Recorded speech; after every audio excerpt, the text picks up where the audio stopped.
Henry here got on the train with $200. He couldn't see any harm in a friendly game of cards.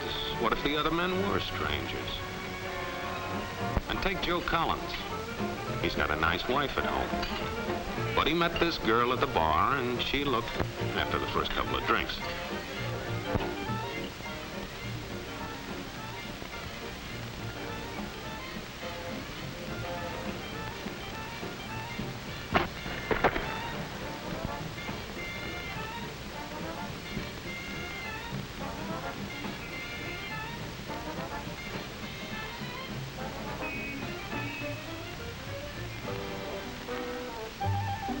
There's a good old-fashioned word for people like this. We call them suckers. And there are other people. People who stay up nights figuring out how to take away what they've got. There are all kinds of games. Mike here, for instance. He's got everything in me. He's young, he's healthy, got a job. And he's got plenty of food. Big factories to make things a man can use. Big cities to do the business of a big company. And people, lots of people. Enough to work the farm and build the factories, dig the mines, run the business. All kinds of people. People from different countries with different religions, different colored skins. Free people. They can live together and work together and build America together because they're free. Free to vote, to say what they please, go to their own churches, to pick their own jobs. Yeah, Mike's got something, all right. He's got America. But there are guys who stay up nights figuring out how to take that away from him. I happen to know the facts. Now, friends, I'm just an average American. But I'm an American. And some of the things I see in this country of ours make my blood boil. I see people with foreign money. I see Negroes holding jobs that belong to me and you. Now, I ask you, if we allow this thing to go on, what's going to become of us real Americans? I've heard this kind of talk before, but I never expected to hear it in America. This fellow seems to know what he's talking about. What are we real Americans going to do about it? You'll find it right here in this little pamphlet. The truth about Negroes and foreigners. The truth about the Catholic Church. Do you believe in that kind of talk? I don't know, makes pretty good sense to me. And I tell you, friends, we'll never be able to call this country our own until it's a country without. Without what? Yeah, without what? Without Negroes. Without alien foreigners. Without Catholics. Without Freemasons. You know these things. What's wrong with the Masons? I'm a Mason. Hey, that fellow's talking about me. And that makes a difference, doesn't it? These are your enemies. These are the people who are trying to take over our country. Now you know them. You know what they stand for. And it's up to you and me to fight them. Fight them and destroy them before they destroy us. Thank you.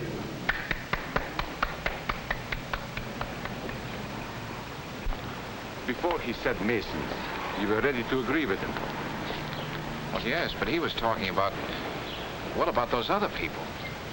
But in this country, we have no other people. We are American people. What about you? You aren't American, are you? I was born in Hungary, but now I am an American citizen. And I have seen what this kind of talk can do. I saw it in Berlin. What were you doing there? I was a professor at the university. I heard the same words we have heard today. But I was a fool then. I thought Nazis were crazy people, stupid fanatics. But unfortunately, it was not so. You see, they knew that they were not strong enough to conquer a unified country. So they split Germany into small groups. They used prejudice as a practical weapon to cripple the nation. Of course, that was not easy to do. They had to work hard to do it. You see, we human beings are not born with prejudices. Always they are made for us, made by someone who wants something. remember that when you hear this kind of talk. Somebody's going to get something out of it, and it isn't going to be you. This is not classroom theory. I saw it happen. I saw it first in Berlin in 1932. 5 young men that I knew were standing in the crowd listening to the Nazi speaker. Eric was a Catholic.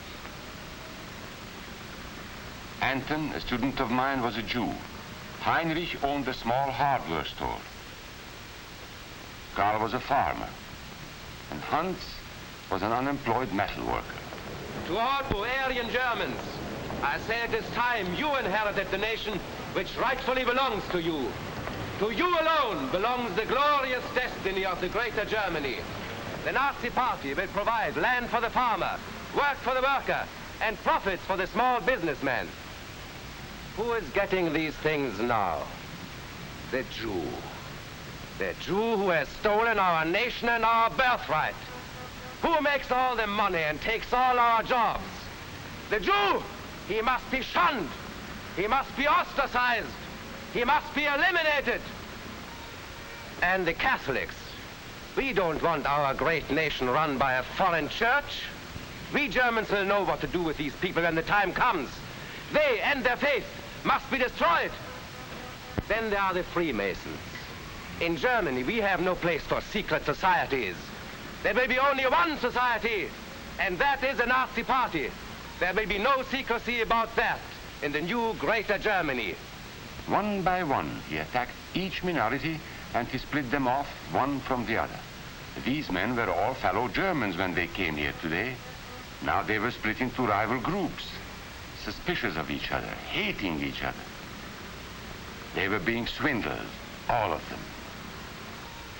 But the man who was really being fooled was Hans. He was pure German, according to Nazi standards. To him they promised everything, and he fell for it. That's how Hans became a Superman. They gave him a uniform and they pumped up his ego. He wasn't just a little fellow out of work anymore. He was a member of the master race. Hans and thousands of others like him, all playing a sucker's game. They gambled with other people's liberty, and of course they lost their own. A nation of suckers. Hitler needed these people. There was lots of work to be done. There were trade unions to be smashed, because unions were organized and might offer resistance. There were many political parties in Germany. These the Nazis destroyed. They were determined to smash every organization where people might band together and resist them. There were Jews to be beaten and killed. The Jews were not powerful, but they were a convenient excuse for all the nation's ills. And besides, a Nazi party member could not take over this man's store. Hundreds of Catholics were put in jail because the Catholic Church had strength and could resist the Nazi drive for power. They had split the nation into 100 pieces, and then one by one, they had destroyed the pieces. Over these broken pieces, the Nazis rode into power. One party, one nation, one religion. These men had won their struggle for power. They now ruled all of Germany. But still they had trouble with their oldest and most persistent enemy, the truth. They found that truth does not die easily, and so they decided to abolish truth. One great source of truth is literature, so they burned books, 20 million of them. Many great men in Germany who were spokesmen for truth were jailed or driven from their country. Teachers, writers, scientists. Education was discouraged. In 5 years, college attendance dropped 53%. It was forbidden to listen to a British radio program or read an American newspaper. In Nazi Germany, you had to get your information from Dr. Goebbels. He knew what was best for you. The church was one force in Germany still strong enough to proclaim the truth in public. This Catholic priest was arrested the following day on charges of immorality. The Protestant church also continued to try and fight for truth. The Nazis put this man in a concentration camp. There were others who spoke for truth, and I am proud to say that educators were among them. And what, may I ask, is an Aryan? I don't know myself. But let us see what our present so-called authorities have to say about him. They say he is tall,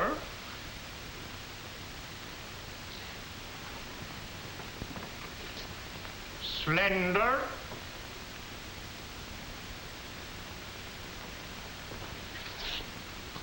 blue-eyed, and blonde. There is no Aryan race. And more important, there is no master race. There are people who may find these ideas convenient, but science cannot support them. There is no scientific proof that there's any correlation between a man's racial characteristics and his native ability or character. In all racial groups, we find the same range of potentialities. We find idiots and geniuses. We find criminals and philanthropists. We must judge each man as an individual and not by the color of his skin or his eyes or by the length of his nose.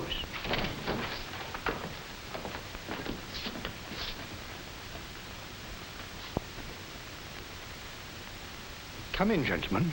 It's comfortable. And remember that there is no master race. That is a scientific truth. Anyone who tells you otherwise is lying.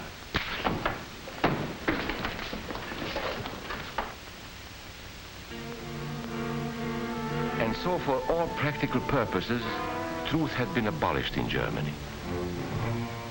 A lot of my German friends wondered what had hit them. How did it happen? Where did it start? It started right here. And this was where it could have been stopped. If those people had stood together, if they had protected each other, they could have resisted the Nazi threat. Together they would have been strong. But once they allowed themselves to be split apart, they were helpless. When that first minority lost out, everybody lost out. They made the mistake of gambling with other people's freedom. Now let's see how those bets paid off. Karl the farmer was gambling on a better life for himself. What he got was extra hours of back-breaking work, as much as 100 hours a week. He was forced to stay on his land and produce what he was told to produce, because now Hitler was preparing for war. For Heinrich, who owned a hardware store, the bet didn't pay off either. 104,000 small businesses were closed in 2 years. And for Hans, conditions hadn't improved any. He had a job now in the munitions factory, but he worked long hours for little pay. The working conditions grew increasingly bad. And even though he didn't like the job, he wasn't permitted to leave it. And when Hitler decided the time was right, Germany went to war. Not by declaring war, but by a carefully prepared sneak attack. Once again, Hitler needed Hans to do his dirty work. Hans was an expert at brutality this time, and Hitler had decided to use Hans and his brutality against other peoples, the Czechs, the Poles, the French, the Russians. But in the crucial test of war, Hitler's race theories didn't pay off. His pure-blooded supermen were defeated by the mongrel armies he despised. By the British at El Alamein.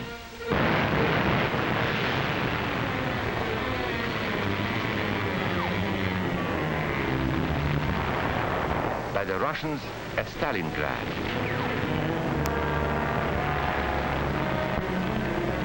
Then on D-Day by American soldiers of every color and religion, who smashed across the Normandy beaches and drove on through to the heart of Germany. For the misguided Germans who had swallowed the Nazi bait, the Nazi game did not pay off. The continent of Europe was strewn with millions of German bodies, pure Aryan bodies. Karl, the farmer, was left in the snow outside of Moscow. Heinrich stayed in Italy at Salerno. And Hans, who was going to rule the world, got only a little patch of Normandy that he could call his own. We must never let that happen to us or to our country. We must never let ourselves be divided by race or color or religion, because in this country we all belong to minority groups. I was born in Hungary.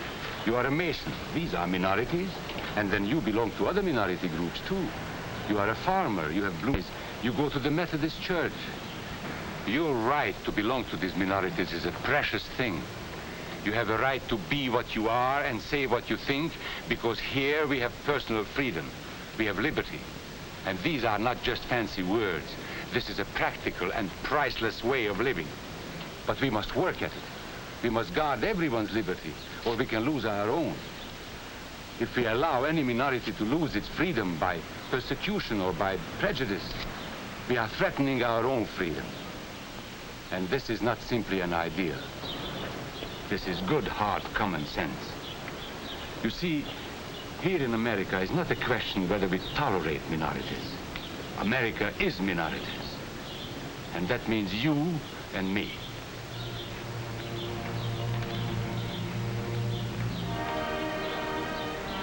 So let's not be suckers. We must not allow the freedom or dignity of any man to be threatened by any act or word. Let's be selfish about it. Let's forget about we and they. Let's think about us.